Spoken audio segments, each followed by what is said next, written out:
সবাই নির্বাচনে নানাভাবে প্রস্তুতি নিচ্ছেন, নানাভাবে আলোচনা করছেন যে কিভাবে ভোট আনা যায়, আরও ভোট আনা যায়, কার কত পার্সেন্ট ভোট হবে এবং ভোটের জগতে কে কাকে কুপঘাত করবে। এই জন্য আগের থেকে কিন্তু একটা কথার লড়াইও শুরু হয়ে গেছে।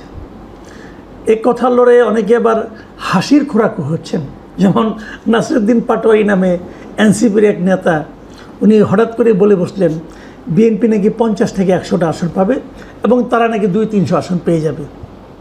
তো এ ধরনের আলোচনাও হচ্ছে, এ ধরনের বালসুলভ আচরণও আমাদেরকে শুনতে হচ্ছে। কিন্তু এসবের বিপরীতে যে কথাটা আমি বলতে চাই গত কয়েকদিনের বিভিন্ন ঘটনা প্রবাহের প্রেক্ষিতে, সেটা হলো আমার বিবেচনায় আগামী নির্বাচনে সবচেয়ে গুরুত্বপূর্ণ ফ্যাক্টর হবে আওয়ামী লীগ।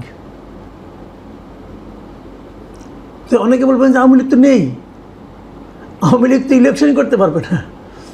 এখন পর্যন্ত যা দেখছি আওয়ামী লীগ ইলেকশন হয়তো আর করতে দেবে না।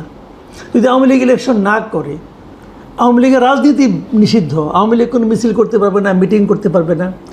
বাট এটি হলো মজার কথা যে একটা দল কোথাও নেই, দৃশ্যত নেই, আইনত নেই, সরকার তাকে দৃশ্যপট থেকে সরিয়ে দিয়েছে। আমাদের এই অন্তর্বর্তীকালীন সরকার, যদি তাকে নিরপেক্ষ বলতে হয়, বললাম এই নিরপেক্ষ সরকার আওয়ামী লীগকে রাজনৈতিক দল হিসেবে আমাদের দেশে দৃশ্যপট থেকে সরিয়ে দেওয়ার চেষ্টা, যা যা করা দরকার ওনারা সব করছেন। তারপরে ওদেরকে নিরপেক্ষ আমাদেরকে বলতেই হবে আইন অনুযায়ী, তাই না? ঠিক আছে। এবং এই সরিয়ে দেওয়ার নেট রেজাল্ট কি?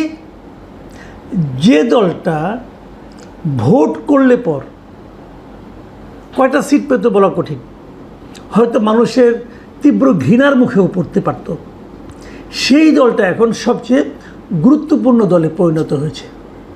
আমি একটু আপনাদেরকে ডিটেলে যাচ্ছি। গতকালকে আমি একটা দ্য ইকোনমিস্টের রিপোর্ট নিয়ে আলোচনা করেছিলাম না, সেখানে ইকোনমিস্ট পত্রিকার রিপোর্টার ওনারা একটা জরিপের কথা উল্লেখ করেছেন। সেই জরিপটা ওনারা কোথায় করেছেন আমি ঠিক জানি না, ওখানে সেটা লেখাও নেই কোথাও। সেই জরিপে ওনারা বলেছেন যে যারা এরই মধ্যে ভোট দেওয়ার সিদ্ধান্ত নিয়েছেন তাদের মধ্যে কেবলমাত্র 5% লোক এনসিপিকে সমর্থন করেন, কেবলমাত্র 5% লোক। আর আওয়ামী লীগ যেহেতু নাই, কাজে পুরনো রাজনৈতিক দলগুলোর প্রতি সমর্থন বেশি। তো পুরনো রাজনৈতিক দল আর কে আছে? জামাত এবং বিএনপি, এই তো।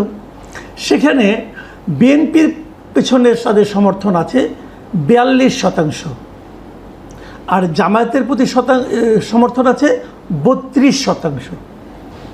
দেখুন 10% এটা বিশাল গ্যাপ কিন্তু বিএনপি এবং জামাতের মধ্যে। আপনাদের মনে আছে যে 2001 সালে যে নির্বাচনটা হয়েছিল, সেখানে কিন্তু আওয়ামী লীগ এবং বিএনপির মধ্যে ভোটের সমর্থনের দিক দিয়ে পার্থক্য কিন্তু 1%-এরও কম ছিল, 1%-এরও কম ছিল। সেই 1%-এর কম ভোটের পার্থক্য নিয়েও কিন্তু বিএনপি 200 ক্রস করেছিল এবং আওয়ামী লীগ 50টা ক্রস করতে পারেনি, অথবা 60টার মতো ছিল, আমার ঠিক খেয়াল নেই, এরকম কিছু একটা হবে আর কি। মানে ইনসিগনিফিকেন্ট ছিল টোটালি। আর এখানে যদি 10% পার্থক্য থাকে তাহলে তো অনেক। এখন এই 10% গ্যাপ পূরণ করার জন্য জামায়াত কী করবে? জামাত কার দ্বারস্থ হবে? জামাত অবধারিতভাবেই আওয়ামী লীগের ভোটগুলো টানার চেষ্টা করবে। একটা উদাহরণ দিচ্ছি একটু পরে আপনাদেরকে, তার আগে আমি একটু আওয়ামী লীগের অবস্থানটা বলে নিই।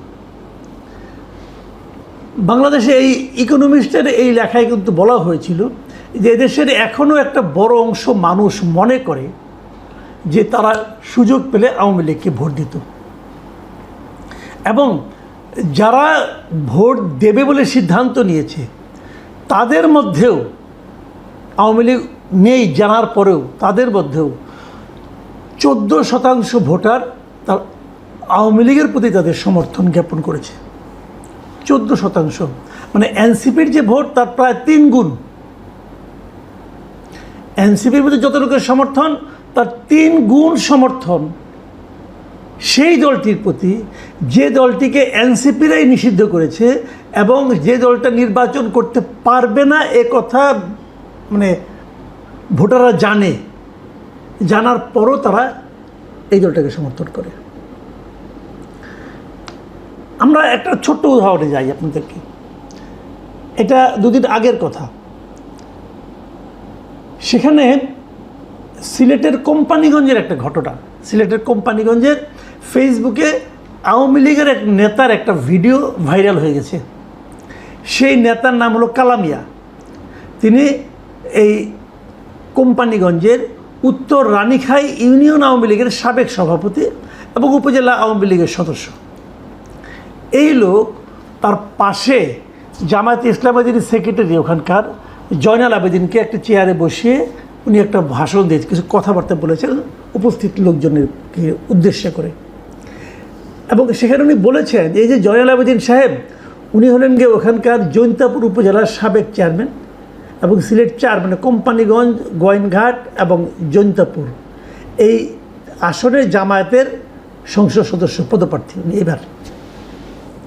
সেখানে অনেক কথা উনি বলেছেন যে আওয়ামী লীগ আর 10-12 বছরে আসতে পারবে না। ওই কালামিয়া যিনি আওয়ামী লীগের লিডার আর কি, আসতে পারবে না, আওয়ামী লীগ অপেক্ষা করতে হবে, কাজে আমাদেরকে তো কাউকে কাউকে ভোট দিতে হবে। বিএনপি আর জামাতি আছে, যদি আমরা বিএনপিও পাশ করে তাও তো জামাত বিরোধী দল হবে, এবং এই জন্য আমাদের উচিত হবে আমাদের যে ভোটটা আছে এই ভোটটা আমরা জামাত এবং বিএনপিকে যেন 50-50 করে দিই। জামাত নেতাকে পাশে বসিয়ে উনি এই আহ্বানটা জানাচ্ছেন। কেন 100%টা? এই কারণে না, জামাতকে 100% ভোট দেওয়ার আহ্বান দিলে লোকজন পিটাবে, লোকজন পিটাবে। ওই পিটুনির হাত থেকে বাঁচার জন্য সে 50 দিয়ে শুরু করছে আর কি, যে ভাই 50 দিয়ে শুরু করেন, অন্তত পুরোটা দিয়ে না, পুরোটা বিএনপিকে দেন না, অর্ধেক বিএনপিকে দেন, অর্ধেক জামাতকে দেন। মানে জামাত আওয়ামী লীগের ভোটটা পাওয়ার জন্য মরিয়া হয়ে গেছে। কারণ জামাত তো খুবই হিসেব নিকেশ করে পলিটিক্স করে, তাদের তো জানে তারা এই 10%-এর গ্যাপ তাদেরকে দূর করতে হবে। তাদের হিসাব হয়তো অন্যরকম, অন্য জরিপ হয়তো আরেক রকম, এক একজনের এক এক রকম জরিপ থাকতেই পারে। তো জামাত হিসাব করে দেখেছে তার আওয়ামী লীগের ভোট দরকার, বিএনপির তো দরকারই আছে, আর এনসিপির দরকারের বাইরে, তারা হিসাবের বাইরে 5% ভোট নিয়ে তারা কী করবে। কিন্তু কোশ্চেনটা হলো আসলে কি করবে, আসলে আওয়ামী লীগের ভোটটা কোথায় যাবে। আপনাদের মনে আছে যখন আওয়ামী লীগকে নিষিদ্ধ করা হয়, মানে আওয়ামী লীগের রাজনৈতিক কর্মকাণ্ড নিষিদ্ধ করা হয় আজকে থেকে 1 মাস আগে, সে সময় আমি একটা জরিপ করেছিলাম, আপনাদের আবার মনে করে দিই। সেই জরিপে আমার প্রশ্ন ছিল, সরকার আওয়ামী লীগের কর্মকাণ্ড নিষিদ্ধ করেছে, এখন এটা নিশ্চিত আগামী নির্বাচনে আওয়ামী লীগ অংশ নিতে পারবে না, সেক্ষেত্রে আওয়ামী লীগের ভোট কোন দিকে যাবে, এই ছিল আমার প্রশ্ন। আমাদের দর্শকরা, আমার কথা চ্যানেলে যারা দর্শক আছেন, সেখান থেকে ৭৮,০০০ লোক এই জরিপে অংশ নিয়েছিলেন, ৭৮,০০০। এবং ৭৮,০০০ লোকের মধ্যে ৫% লোক বলেছে যে আওয়ামী লীগের ভোটটা যাবে এনসিপির দিকে, ১৯% বলেছে আওয়ামী লীগের ভোট যাবে বিএনপির দিকে, ৬% ভোটার লোক বলেছেন আওয়ামী লীগের ভোট যাবে জামায়াতের দিকে, জামায়াতের বাক্সে, আর ৭০% ভোটার বলেছেন আওয়ামী লীগের, যারা আওয়ামী লীগের ভোটার অথবা সাধারণ মানুষ যারা এই ৭৮,০০০ ভোট দিয়েছেন, তাদের মধ্যেকার ৭০% লোক বলেছেন যে আওয়ামী লীগের ভোটাররা ভোট কেন্দ্রেই যাবে না। তার মানে টোটাল দর্শকদের মধ্যে 30% লোক মনে করছে যে তারা ভোট কেন্দ্রে যাবে। মানে ওই 30% ভোট নিয়ে কিন্তু টানাটানি শুরু হয়ে গেছে।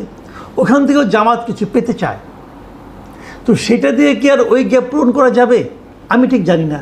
তবে আমি এটুকু জানি যে আগামী দিনগুলোতে এই হিসাবটা আরও শার্প হবে, আরও তীব্র হবে। জামাত আরও অনেক লোককে তার পাশে বসিয়ে বলানোর চেষ্টা করবে, ভাই কিছু হলেও আমাদেরকে দেন, ওই 30 না দেন, 50 না দেন, 45 দেন, 40 দেন, বলার চেষ্টা করবে। বিএনপিও চেষ্টা করবে। মানে বিএনপির ভোটাররা তো ভোট দেবেই বিএনপিকে, জামাতের ভোটারদের তো আর কোনো যাওয়ার জায়গা নেই, তারা জামাতকেই ভোট দিবে।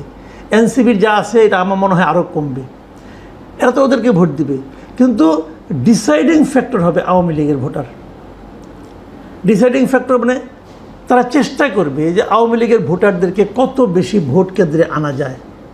কিন্তু আমার বিবেচনায়, আমি রাজনীতির প্রতি বিভিন্ন পলিটিক্যাল পার্টি কর্মী সমর্থকদের যে আমি আন্তরিকতা এবং ইনভলভমেন্ট দেখেছি এর আগেও, সেক্ষেত্রে আওয়ামী লীগের ভোটাররা যদি সিদ্ধান্ত নেয় যে তারা ভোট কেন্দ্রে যাবে না, তাহলে আগামী নির্বাচন একটা ডিজাস্টার হয়ে যাবে এই সরকারের জন্য। ডক্টর ইউনূস মাঝে মাঝে বলেন না, ইতিহাসে সর্বশ্রেষ্ঠ নির্বাচন উনি উপহার দিবেন। আমার মনে হয় তখন ওনার মনে হবে ইতিহাসও বুঝি না, সর্বশ্রেষ্ঠ নির্বাচনও বুঝি না।